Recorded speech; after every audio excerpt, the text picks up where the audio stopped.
मांगीलाल बागड़ी राजकीय महाविद्यालय नोखा BA पाठ द्वितीय हिंदी साहित्य प्रथम प्रश्न पत्र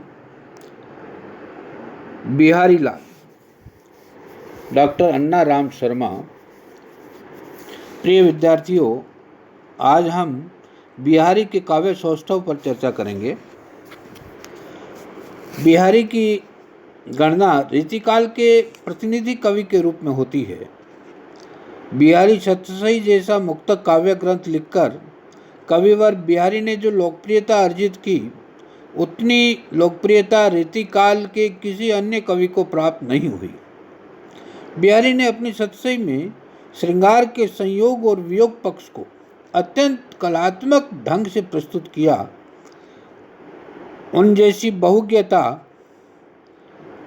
उन जैसी कल्पना की समाहार शक्ति और भाषा की समाज शक्ति विरले ही कवियों में मिलती है। और इन सब गुणों के बल पर बिहारी ने रीतिकाल के श्रेष्ठ कवि के रूप में अपनी पहचान बनाई है। आज हम उनकी मुक्तक कला पर चर्चा करते हैं। जैसा कि आप जानते हैं कि मुक्तक लिखना एक कवि की बहुत बड़ी कसौटी होती है। यद्यपि मुक्तक काव्य का सृजन प्राचीन काल से होता चला आ रहा है, जयदेव और विद्यापति से प्रारंभ होकर यह परंपरा अब तक चल रही है। भक्ति काल में सूरदास, तुलसी और मीरा ने अनेक मुक्तक काव्य लिखे और पूरा रीतिकाल मुक्तक काव्य की ही धारा में बहा। मुक्तक काव्य के यदि हम लक्षणों में या कहें कि एक श्रेष्ठ मुक्तक की विशेषताओं पर चर्चा करें तो 6 विशेषताएं प्रमुख रूप से उभर कर आती है। पहली विशेषता है कि कवि मुक्तक काव्य में भाव, प्रसंगों और विषयों का चुनाव इस प्रकार करता है कि वे सारे विषय रस निष्पत्ति की क्षमता रखते हैं। दूसरा, कवि को व्यंग्य प्रयोग में दक्षता प्राप्त होनी चाहिए। तीसरे, भाषा शैली में समास का गुण होना चाहिए। चौथे, भाषा में कोमलता, सरलता और प्रवाह का गुण होना चाहिए।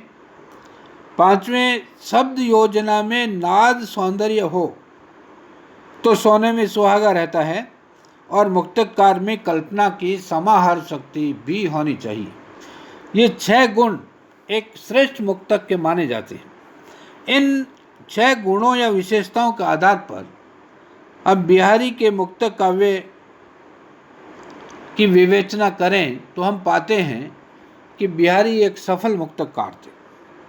जैसे रस निष्पत्ति है, बिहारी ने मुक्तकों में ऐसे भावों, प्रसंगों और विषयों को चुना है जो रसानुभूति कराने में अत्यंत सहायक हैं। उनके मुक्तकों के विषय भी उनके बहुमुखी प्रतिभा का परिचय देने वाले हैं। उन्होंने श्रृंगार, नीति, भक्ति आदि सभी विषयों पर मुक्तकों की रचना की। मुक्तक काव्य की एक प्रमुख विशेषता उसमें प्रसंग निरपेक्षता रहती है। मुक्तकार प्रसंग की कल्पना पाठक के ऊपर छोड़कर स्वयं इस अनावश्यक विस्तार वर्णन से मुक्त रहता है। एक उदाहरण आपके सम्मुख है। कंज नयन मंजनु किए बेठी व्योरति बार, कच अंगुरी बिच दीठी करी चितवती नंद कुमार। सद्य स्नाता नायिका के बाल सुखाते समय अचानक कृष्ण वहाँ आ उपस्थित होते हैं। उनके रूप दर्शन के इस दुर्लभ क्षण का वे बड़ी चतुराई से अवलोकन करते हैं। वह बालों के बीच उंगली में थोड़ा सा स्थान बना लेती है नायिका और सबसे छुपाकर भी छककर कृष्ण की रूप माधुरी का आनंद लेती है। मुक्तकार ने इतने बड़े प्रसंग पर कोई टिप्पणी न करके केवल एक चित्र उपस्थित किया है, शेष पाठक की कल्पना के भरोसे छोड़ दिया है। इसीलिए कहते हैं कि सतसैया के दोहरे जो नावक के तीर देखने में छोटे लगे घाव करे गंभीर, अर्थात ये छोटे छोटे दोहे रसानुभूति में सहायक सिद्ध हुए हैं। दूसरा गुण है व्यंग्य प्रयोग में क्षमता या दक्षता। मुक्तकार की विशेषता उसकी व्यंग्य प्रयोग दक्षता है। व्यंग्य के सहारे मुक्त काव्य में अभिव्यंजना का अनूठापन दिखाई देता है। व्यंग्य के सहारे कही गई बिहारी के अनेक नीति और धर्म से संबंधित उक्तियां सतसई में भरी पड़ी है, जो पाठक के मन को झकझोर देती है। ये मुक्तक न केवल चमत्कृत करने वाले हैं, अपितु पाठक के मर्म स्थल को छूने वाले हैं। व्यंग्य और उक्ति वैचित्र्य बिहारी के मुक्तकों की अपनी विशेषताएं हैं। जैसे बड़े न हुजे गुणन बिन बीरद बढ़ाई पाए, कहत धतूरे सो कनक गहनो गढ़ो न जाए। बिना किसी प्रकार के गुणों के झूठी बड़ाई सुनकर फूले फूले फिरने वाले यश लिप्सा की कामना करने वालों पर ऐसा सटीक प्रहार अन्यत्र कहाँ मिलेगा।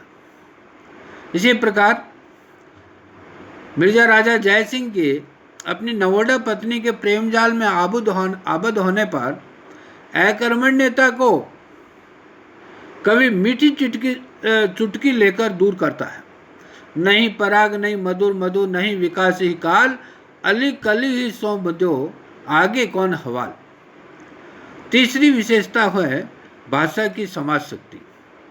भाषा की समाज शक्ति से आशय शैली की उस विशिष्टता से है जिससे मुक्तकार ने मोतियों की तरह चुन चुन कर सार्थक शब्दों को दोहे जैसे छोटे से छंद में लड़ी की तरह पिरो दिया है।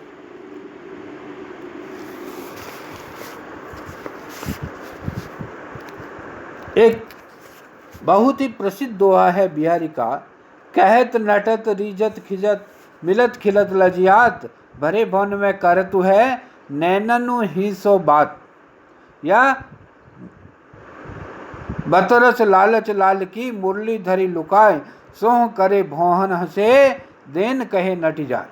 इन दोनों दोहों में प्रेमी और प्रेमिका के मध्य चल रहे प्रेम व्यापारों का बहुत ही सीमित शब्दों में वर्णन करके कवि ने गागर में सागर भरने की कहावत को चरितार्थ किया है।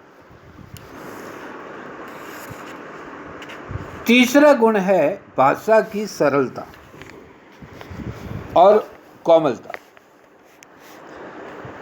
भाषा सरल, कोमल और प्रवाह में होनी चाहिए।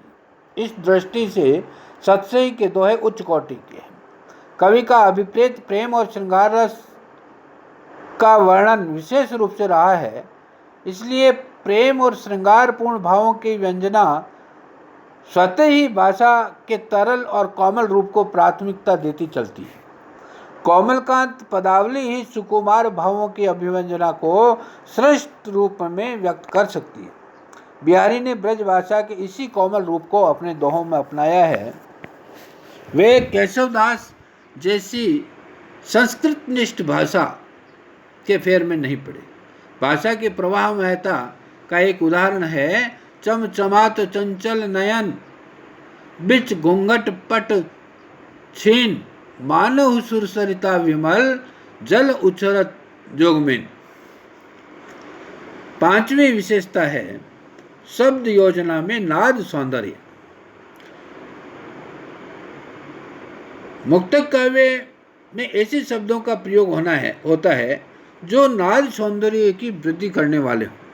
नाद सौंदर्य युक्त शब्दों के चयन से मुक्तक काव्य में सरसता और ध्वन्यात्मकता का सृजन होता है और पाठक के मन में अपार आनंद की अनुभूति होती है। बिहारी सतसई में यह ध्वन्यात्मकता का गुण या नादात्मकता पर्याप्त रूप से पाई जाती है।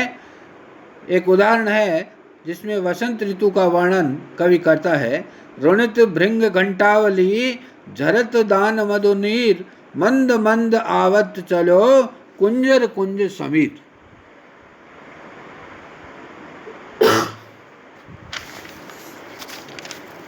इसमें मंतर गति से प्रवाहमान समीर और उसके साथ उड़ते चले आ रहे भ्रमर रूपी घंटावली का चित्रण नाद सौंदर्य की सहज सृष्टि करता है। इसी प्रकार वसंत ऋतु के वर्णन का एक और चित्र द्रष्टव्य है। छकी रसाल सौरभ सने मधुर माधुरी गंध ठोर ठोर झूमत झंपत भौर झौर मधु अन। भ्रमरावली का छककर मधुपान करने के बाद मतवाले होकर ठोर ठोर झूमना और जंपना, ऐसा लगता है मानो कोई मतवाला होकर नृत्य कर रहा हो। छठी विशेषता है कल्पना की समाहार शक्ति। मुक्तक काव्य की सबसे प्रमुख विशेषता होती है कि कवि की कल्पना इतनी व्यापक हो कि उसमें समाहार शक्ति सहज रूप से आ गई हो। अपनी कल्पना की इस शक्ति के सहारे ही कवि पाठक के मन पर सीधा प्रभाव छोड़ता है। आचार्य रामचंद्र शुक्ल ने लिखा है, जिस कवि कल्पना की समाहार शक्ति के साथ साथ भाषा की समाज शक्ति जितनी अधिक होगी उतना ही वह मुक्तक काव्य की रचना में सफल होगा। कहने की आवश्यकता नहीं है कि बिहारी के काव्य की कल्पना शक्ति ही जड़ है। कवि ने अपनी कल्पना के आधार पर बड़े से बड़े प्रसंग को बहुत ही सीमित शब्दों में व्यक्त किया है। अमरूक शतक एक संस्कृत ग्रंथ है और इस अमरूक शतक के श्लोक में वर्णित एक विशुद्ध प्रसंग का वर्णन बिहारी ने एक बहुत ही छोटे से दोहे में सफलतापूर्वक किया है। यथा मैं मिसहा सोयो समझी मुंह चूम्यो ढिंग जाए हंस्यो खिसयानी गल रयो रही गले लिपटाए। यहाँ नायिका के नायक का चुम्बन लेने, उसके हंसने और नायिका के खिसिया जाने और नायक के गले लिपटने, इन सभी व्यापारों का हृदय स्पर्शी वर्णन किया है। इसी प्रकार एक और है, बतरस लालच लाल की मुरली धरी लुकाय सोह करे बोहन से देन कहे नट जाए। तो इस प्रकार के अनेक स्थल है जिसमें कवि बिहारी की कल्पना शक्ति की समाहारता का परिचय हमें मिलता है। इस प्रकार हम कह सकते हैं कि मुक्तक काव्य की सभी विशेषताएं बिहारी सतसई में पाई जाती है। बिहारी ने अपने दोहों में समाज शैली और वक्रोक्ति अलंकारों का सुंदर प्रयोग किया है। किसी बात को सीधे न कहकर उसे घुमा फिराकर कहने में वे सिद्ध हस्त थे। आचार्य रामचंद्र शुक्ल जैसे मूर्धन्य आलोचक ने बिहारी की मुक्तक काव्य सृजन की क्षमता की प्रशंसा करते हुए लिखा है कि मुक्तक रचना में जो गुण होना चाहिए वह बिहारी में चरम उत्कर्ष को पहुंचा है, इसमें कोई संदेह नहीं है।